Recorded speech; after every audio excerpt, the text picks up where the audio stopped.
नमस्कार, मैं हूं अदिति राजपूत। हाजिर हैं कोरोना से जुड़ी हमारी खास पेशकश अफवाह बनाम हकीकत लेकर। हमारे देश में आज तीसरी लहर के सबसे ज्यादा मामले सामने आए हैं। 24 घंटों में 2,47,000 से ज्यादा नए मरीज सामने आए, लेकिन ओमिक्रॉन के मरीजों की अगर बात की जाए तो वो 5,488 ही है। उसकी गंभीरता को लेकर भी भारत में तस्वीर बिल्कुल भी साफ नहीं है कि कैसा असर ओमिक्रॉन का हमारे देश में मरीजों के ऊपर देखने को मिल रहा है। लेकिन तमाम वैज्ञानिक और डॉक्टर्स का यही कहना है कि अगर जीनोम सीक्वेंसिंग बढ़ाई जाएगी तो ज्यादा मामले ओमिक्रॉन के ही आएंगे, क्योंकि ओमिक्रॉन ही है तेजी से बढ़ते मामलों के पीछे। तो अब स्वास्थ्य मंत्रालय के सूत्रों के हवाले से खबर आई है कि जीनोम सीक्वेंसिंग को लेकर स्वास्थ्य मंत्रालय की रणनीति जो है वो अब बदल गई है। तो क्या है वो रणनीति, वो अब आपको बताते हैं कि अब अस्पतालों के सैंपल्स जो हैं उनकी भी जीनोम सीक्वेंसिंग की जाएगी। उसके अलावा आईसीयू मरीजों और मरने वाले मरीजों की जीनोम सीक्वेंसिंग भी की जाएगी। ओमिक्रॉन कितना खतरनाक है इसकी पड़ताल की कोशिश अब की जाएगी और हफ्ते भर में ओमिक्रॉन को लेकर अब ठोस डेटा आना शुरू हो जाएगा। ये उम्मीद स्वास्थ्य मंत्रालय ने जताई है कि अब जब मरने वाले मरीजों की भी जीनोम सीक्वेंसिंग होगी, जो अस्पताल में आईसीयू में है उनकी जीनोम सीक्वेंसिंग होगी, तो डेटा सामने आएगा। अस्पताल में भर्ती होने वालों की संख्या बड़ी है और जो मौतें हैं वो भी बढ़ी है, तो चिंता कहीं ना कहीं बढ़ गई है। पहले ओमिक्रॉन से सिर्फ इलनेस देखी जा रही थी, बीमारी देखी जा रही थी कि किस तरह के लक्षण हैं, किस तरह से ये प्रभावित कर रहा है, लेकिन अब प्राथमिकता ये है कि ये कितना सीवियर हो रहा है हमारे देश में, ये जांच हो और इसके लिए जरूरी है कि जीनोम सीक्वेंसिंग की जाए। हमारे साथ खास मेहमान जुड़ने जा रहे हैं। डॉक्टर अरुण गुप्ता हैं, अध्यक्ष हैं दिल्ली मेडिकल काउंसिल के। डॉक्टर सरमन सिंह हैं, सीनियर वायरोलॉजिस्ट हैं। और डॉक्टर अविनाश भोंडवे हैं, सीनियर फिजिशियन हैं। डॉक्टर अरुण, सबसे पहले मैं आप ही के पास आना चाहूंगी। दिल्ली सबसे ज्यादा चिंता पैदा कर रहा है, क्योंकि यहाँ पर मामले तो बढ़ रहे हैं तेजी से, संक्रमण दर एक तो बहुत तेजी से बढ़ रही है, लेकिन जो मौतों का आंकड़ा है वो कहीं ना कहीं चिंता पैदा कर रहा है। किस तरह इस वक्त जो मौतों के आंकड़े सामने आ रहे हैं उसमें क्या कुछ डिटेल्स निकल कर आ रहे हैं? क्या ज्यादातर लोग उम्र दराज हैं? क्या ज्यादातर लोग वो हैं जो पहले से किसी बीमारी से ग्रसित हैं, या कुछ और लोग भी अब चपेट में आ रहे हैं? देखिए, आपने ठीक कहा कि दिल्ली में केसेस बहुत स्पीड से बढ़ रहे हैं, पर मुझे लगता है कि चिंता की कोई बात नहीं है। इसकी दो वजह है मेरा कहने की। पहली बात तो अगर हम पिछले 3-4 दिनों का फिगर देखें तो रेट ऑफ जो राइज था नंबर ऑफ केसेस में या परसेंट वाइज में कहीं ना कहीं वो स्लो होता नजर आ रहा है। तो जैसे हमने शुरू में अंदाजा लगाया था कि 15 से 20 जनवरी के आसपास दिल्ली में कहीं ना कहीं ये पीक हिट कर जाना चाहिए, उसके बाद हमें लगता है फ्लैटन हो जाएगा। नंबर 2, चिंता की बात इसलिए भी नहीं है कि दिल्ली में आप देखो तो पिछले साल की अगर पीक याद करो तो एक दिन में मैक्सिमम 28,000 केस करीब गए थे, 28,395 केस करीब थे, और उस दिन ऑलमोस्ट हमारे सारे बेड्स भरे हुए थे। हमें ऑक्सीजन की और बेड्स की रिक्वायरमेंट बहुत ज्यादा थी, कहीं मिल नहीं रहा था, और उस दिन 277 डेथ हुई थी। उसके कंपैरिजन में ऑलमोस्ट उतने ही नंबर आज केसेस हैं, पर आप देखो तो 85% बेड्स खाली हैं और 40 डेथ हुई है अनफॉर्चुनेटली।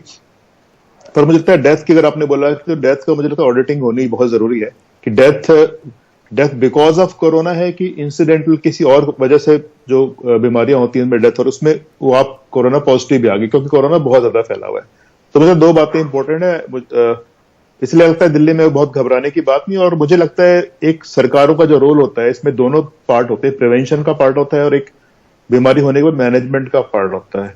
प्रिवेंशन में एक तो आप लॉकडाउन लगाते हैं या दूसरे रिस्ट्रिक्शंस लगाते हैं, साथ ही वैक्सीनेशन का बहुत बड़ा रोल है। तो दिल्ली में वैक्सीनेशन बहुत बड़ी संख्या में लगाए गए, almost 100% population, target population full एक डोज लग चुकी है और 80% से ऊपर लोगों को 2 डोज लग चुकी है।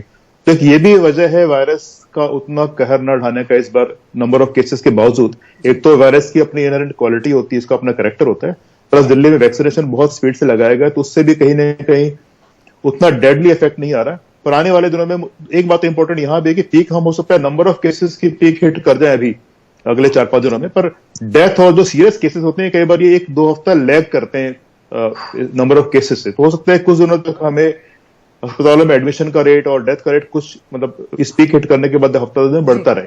तो मुझे लगता है कि स्थिति दिल्ली में पूरी तरह से कंट्रोल में है, घबराने की कोई बात नहीं।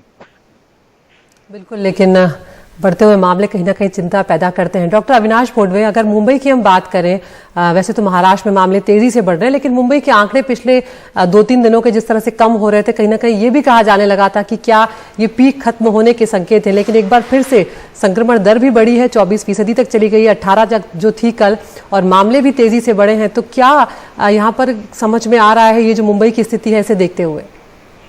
मुंबई की और महाराष्ट्र की देखी जाए जी, तो शुरू में कोई भी लहर शुरुआत होती है तो आंकड़े धीरे धीरे बढ़ते हैं, लेकिन कुछ दिन के बाद वो कम ज्यादा होते रहते हैं। ये किसी भी लहर में पाया जाता है।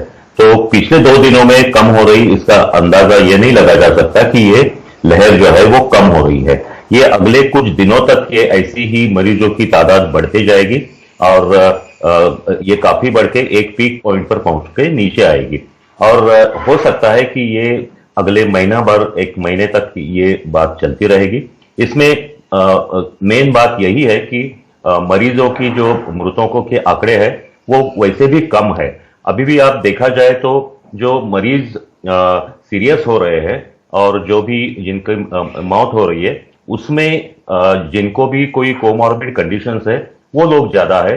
अक्सर पाया जाता है कि 70 से ज्यादा उम्र है उन लोगों को ज्यादा तकलीफ हो सकती है या ज्यादा गंभीर हो सकते हैं। और एक बात ध्यान में लानी चाहिए कि 25 नवंबर को ओमिक्रॉन की ये घोषणा हो गई थी कि वो शुरू हो गया है, लेकिन तब तक हमारे दूसरी लहर का जो डेल्टा वायरस था वो पूरा कम नहीं हुआ था। तो अभी के जो लहर है उसमें कम से कम 20% से 40% तक डेल्टा के मरीज होने की आशंका है और उससे भी काफी लोग संक्रमित हो रहे हैं और मृतकों में भी उनका चांस हो सकता है। तो ये अभी जो स्वास्थ्य मंत्रालय ने डेथ ऑडिट की बात की है, उनकी जो जीनोम सीक्वेंसिंग करने की बात की है, उससे भी ये आंकड़े ज्यादा अपने को ध्यान में आएंगे ये कितना गंभीर हो सकता है।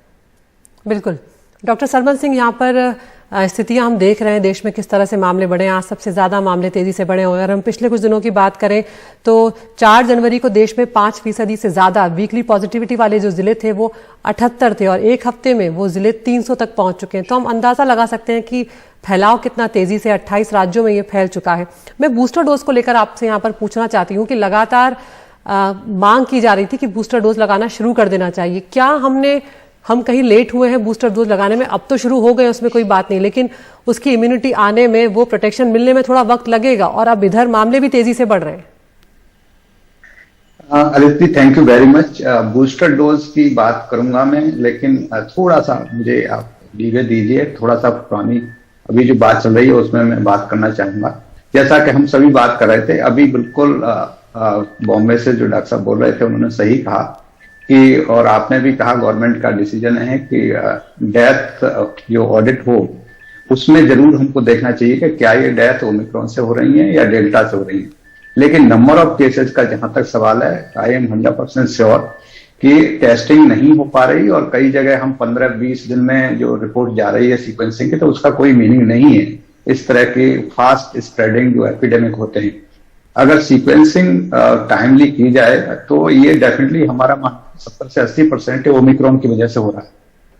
लेकिन डेथ जहां तक सवाल है, उसके लिए डेथ ऑडिट होगा तो हो सकता है उसमें ज्यादातर डेथ जो है डेल्टा से हो रही है। बिकॉज सही कहा हमारे कलीग ने कि डेल्टा भी है, लेकिन जो मेजर जो ये स्पर्ट आया है केसेज में, ये डेफिनेटली ओमिक्रॉन की वजह से, डेल्टा की वजह से नहीं, बिकॉज डेल्टा फ्लैटन हो गया था। जहां तक बूस्टर का सवाल है, डेफिनेटली इसमें बहुत सारे स्कूल ऑफ थॉट हैं। अभी हम व्हाइट हाउस की भी 2-3 दिन पहले एक मीटिंग सुन रहे थे, उसमें भी बहुत सारे डिफरेंस ऑफ ओपिनियन है। बूस्टर लगाना चाहिए कि नहीं लगाना चाहिए, उसके कितने फायदे हैं, कितने नुकसान हैं, और क्या इसमें बिजनेस मॉडल है या वाकई कितना वो फायदा करेगी। तो इसमें बेसिकली हर इंसान को बूस्टर लगाने का मुझे नहीं लगता कि इस तरह के माइल्ड वायरस जो एपिडेमिक हो रहा है और इसमें हमारी टेस्टिंग भी सही नहीं हो रही है और सही तरह से बहुत सारी कंप्लेसेंसी आ गई है, तो मुझे लगता है ओनली जो हाई रिस्क ग्रुप हैं, जो ओल्ड एज हैं या इम्यूनो कॉम्प्रोमाइज लोग हैं, उन लोगों को जरूर बूस्टर लगना चाहिए। और बूस्टर, जैसा कि आपने सही कहा, इस समय बिल्कुल जब पीक है ऑलमोस्ट, तो उस समय बूस्टर लगाने का मुझे नहीं लगता कि ज्यादा औचित्य है। लेकिन पब्लिक प्रेशर इतना ज्यादा है गवर्नमेंट के ऊपर के शायद उनको ये कहना पड़ा है, बट गवर्नमेंट ने फिर भी संयम से काम किया है और उन्होंने कहा है कि जो हाई रिस्क ग्रुप है उन्हीं को लगाई जाए। जी, डॉक्टर अरुण गुप्ता, आपकी भी राय इस मामले पर मैं जानना चाहूंगी कि दिल्ली और महाराष्ट्र ऐसे राज्य थे जो लगातार ये मांग कर रहे थे कि जल्दी से बूस्टर डोज शुरू हो जाना चाहिए, खासकर फ्रंटलाइन वर्कर्स का, क्योंकि उन्होंने जब शुरुआत हुई थी तभी उन्हें बूस्टर डोज, उनको वैक्सीन जो है वो लगी थी, तो ऐसे में तीसरी डोज की जरूरत बहुत ज्यादा थी उन लोगों को। और हम देख रहे हैं कि दिल्ली में अस्पतालों में डॉक्टर्स और जो स्वास्थ्य कर्मी हैं वो बड़ी तादाद में संक्रमित हो रहे हैं। मेरा ख्याल है कि बूस्टर डोज कम से कम 2 महीने पहले शुरू होनी चाहिए थी, बहुत लेट हो गया। बिल्कुल। इसका रीजन ये कि देखिए, पहली बात तो मान के चलिए दुनिया में इस समय प्रीडोमिनेंट वायरस ओमिक्रॉन ही है। स्टडी चाहे 60 कोई बोले, चाहे 80 बोले, कोई 90 बोले, हमारे देश में बहुत ज्यादा जेनेटिक सीक्वेंस हो नहीं रही, नंबर 1। दूसरा, हमारे देश में अभी कोई स्पेसिफिक डेटा नहीं है इस बारे में कि किस वैक्सीन का ओमिक्रॉन पर कितना असर है। पर 31 दिसंबर को जो यूके का डेटा आया है, 31 दिसंबर तक यूके ने अपनी एंटायर एडल्ट पॉपुलेशन को बूस्टर डोज लगा दिए, और जबकि यूके में प्रीडोमिनेंट वायरस ओमिक्रॉन है। अब उनका यह कहना है कि उनकी स्टडीज के हिसाब से जिन लोगों को 3 डोज लग चुकी है इंक्लूडिंग बूस्टर डोज, उनको इस वेव में 82% कम संभावनाएं हैं एडमिट होने की या डेथ होने की। तो ऑब्वियसली ये इंजेक्शन का असर है। पर यहां पे 2 बातें कंपेयर करनी पड़ेगी। आप एक तो हम करते हैं वैक्सीनेशन को उन लोगों से जो लोग अनवैक्सीनेटेड हैं, उनके मुकाबले में सिग्निफिकेंटली बेटर है वैक्सीनेशन लगवाना, चाहे ओमिक्रॉन के संदर्भ में हो चाहे डेल्टा के संदर्भ में। हाँ, पर जब ये वैक्सीन डेवलप किया गया शुरू में, उस समय पूरे देश में और विश्व में डेल्टा वायरस प्रीडोमिनेंट था, तो ये प्राइमरली डेल्टा के हिसाब से वैक्सीन बनाया गया था। अगर हम डेल्टा वायरस से और ओमिक्रॉन में कंपेयर करें तो ये वैक्सीन उतना इफेक्टिव ओमिक्रॉन में नहीं जितना डेल्टा में था। पर अनवैक्सीनेटेड के हिसाब से जितने भी स्टडीज कहती हैं, क्योंकि वायरस के में म्यूटेशंस के अलावा और हिस्से भी होते हैं जहां आपका वैक्सीन काम करता है जी। तो ऑथेंटिक डेटा जो अब तक अवेलेबल है वो कहता है बहुत इफेक्टिव है ये वैक्सीन इंक्लूडिंग बूस्टर। मुझे लगता है आगे आने वाले दिनों में हमारे देश की स्टडीज भी आएंगे तो मालूम पड़ेगा। और इतना ठीक करने के बाद भी अगर आप देखो कहीं ना कहीं सीवियरिटी कम है या डेथ रेट कम है, तो उसमें काफी कुछ इस वैक्सीनेशन का भी रोल है। बिल्कुल। डॉक्टर भोंडवे, हम देख रहे हैं अलग अलग राज्यों में और महाराष्ट्र में भी और मुंबई में भी इस तरह की दिक्कतें आ रही है कि जो वो टेस्टिंग किट है उसको लोग इस्तेमाल तो कर रहे हैं, लेकिन वो जो डेटा है, जो फाइनल डेटा है, वो सरकार तक ना पहुंच पा रहा है और ना ही सरकार के पास अभी कोई ऐसा मैकेनिज्म है कि उससे पता लगाया जा सके कि जिन जिन ने कितने लोगों ने खरीदे हैं, किन के यहाँ पॉजिटिव आए हैं। ऐसे में वो भी एक बड़ी वजह है कि सही डेटा हमारे पास नहीं पहुंच रहा है। बिल्कुल सही है। ओमिक्रॉन का जो उसमें 96% लोग ये घर में ही अच्छे हो रहे हैं, होम आइसोलेशन में अच्छे हो रहे हैं। और उनको उनके फायदे के लिए 10 जनवरी को आईसीएमआर ने होम किट्स यानी सेल्फ टेस्टिंग किट को अनुमति दे दी है। लेकिन बात इसमें यह है कि आपने ये टेस्टिंग करने के बाद ये टेस्टिंग किट में एक एड्रेस दिया होता है, उसमें आपका नाम दर्ज करना चाहिए, आपका नाम रजिस्टर होना चाहिए। अक्सर पाया जाता है कि ये टेस्टिंग जो है, सेल्फ टेस्टिंग, ये अक्सर ज्यादा पढ़े लिखे लोग, हाईली एजुकेटेड लोग और इकोनॉमिकली बेटर जो है ये लोग कर रहे हैं, और ये लोग कुछ वजह से ये नाम दर्ज नहीं कर रहे। इसका नुकसान ये हो रहा है कि हमको एग्जैक्ट आंकड़े नहीं मिल रहे और कितने लोग होम आइसोलेशन में है ये भी नहीं पता चलता। तो ये बहुत ही गलत बात है। बिल्कुल। लोगों ने और सिर्फ इतना ही नहीं डॉक्टर भोंडवे, डेटा भी नहीं मिल रहा है और कई लोग लापरवाही भी करते हैं। हम जानते हैं कि जब बिना मास्क के घूम रहे हैं तो कई लोग ऐसे भी हैं जो एसिम्टोमेटिक हैं। अगर मान लीजिए कि उनको टेस्टिंग किट में कुछ सही नहीं मिल पाया तो हो सकता है कि वो बाहर जा रहे हो, लोगों से मुलाकात कर रहे हो और वो उसे बहुत ज्यादा फैला रहे हो। तो इस तरह के खतरे भी ऐसे में बढ़ जाते हैं, मुश्किल हो जाते हैं। इसमें एक और भी बात है कि अगर इन लोगों में होम आइसोलेशन के कुछ फिक्स नियम है, जिसमें 60 साल के अगर आप ऊपर हो, आपको कोई कोमॉर्बिड कंडीशन हो, तो आपको होम आइसोलेशन में रखना नहीं रखना ये डॉक्टर का डिसीजन रहता है। तो वो इसमें पाया नहीं जाता है और ये लोग अगर उनके सीरियस हो गए तो बहुत ही दिक्कत आती है। डॉक्टर सरमन सिंह, आपके पास मैं आना चाहूंगी। यहाँ पर किस तरह से देख रहे हैं आप इस वायरस के पैटर्न को? ये जो ओमिक्रॉन वेरिएंट है इसका कहाँ जाता हुआ दिख रहा है? पीक कब तक देखने को मिलेगा हमारे देश में और कब तक ये खत्म होगा? क्योंकि अब ये इंतजार बढ़ता ही चला जा रहा है। देखिए, जैसा कि हम बाकी फर्स्ट वेव या सेकंड वेव की एक्सपीरियंस से हम बात करें तो हमारे देश में जहां तक सवाल है तो सबसे पहले महाराष्ट्र बॉम्बे में पीक आती भी है और वो मैच्योर भी करती है सबसे पहले, एंड बिकॉज मेट्रोपॉलिटन सबसे बड़ा सिटी है, और उसके बाद दिल्ली में आती है। तो ये एक्सपेक्ट किया जा सकता है कि अगले मे बी 1 वीक या 2 वीक में, दोनों ये बड़े शहर हैं, इनमें पीक आ जाएगी। लेकिन इसका मतलब ये नहीं है कि सारे देश में पीक आ जाएगी। हो सकता है कि सारे कंट्री में जो पीक पहुंचेगी, हालांकि नंबर थोड़ा सा इनकी वजह से, मेजर टाउन है, इनकी वजह से कम हो जाएगा, बट हमें लगता है कि फरवरी के मिडिल तक सारे कंट्री में पीक आ जाएगी और उसके बाद फ्लैटन हो जाएगा या डाउन होती जाएगी। नंबर डेफिनेटली, जैसा आपने कहा और हम सभी डिस्कस कर रहे हैं, अभी इसमें सबसे बड़ी चीज ये है कि नंबर जो हम 2.5 लाख के लगभग बता रहे हैं, ये कई गुना ज्यादा है इससे। रीजन इसका मैं क्यों बता रहा हूं, अंडर एस्टिमेटेड है नंबर। बहुत सारे जो होम टेस्टिंग कर रहे हैं अच्छा काम तो किया है, लेकिन इसकी वजह से जो डाटा सही नहीं आ रहा।